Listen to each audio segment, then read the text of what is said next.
Turquoise lakes, towering peaks, and endless adventure. This is Banff National Park.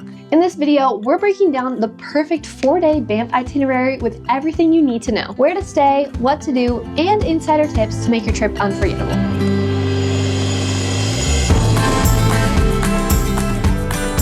Welcome back to the channel. We're Jay and Nina, an adventure travel couple based out of Jackson Hole, Wyoming. Make sure to follow along for more bucket list experiences and travel guides. Let's start off with things that you need to know before going to Banff. In order to get around, we think renting a car is absolutely essential. So whether you road trip there or you rent a car at a Calgary airport, we think having your own car enables you to maximize your time while in Banff. Because Banff is such a popular destination, especially in the summer, make reservations as early as possible for accommodations, campgrounds, and shuttles. Banff is a 4-season destination, so when you visit is especially important. This guide is specifically designed for summer, which is the main season for hiking and seeing the alpine blue lake. Summer typically only lasts between the end of June and early September. Banff is also an incredible winter destination, but you can expect frozen lakes, ice skating, and skiing to be more of the vibe. And one more important thing to know before you go is that you're going to need a Parks Canada Discovery Pass. Currently, this will cost you around 11 Canadian dollars per adult per day, or 22 Canadian dollars per family or group. There's also family or group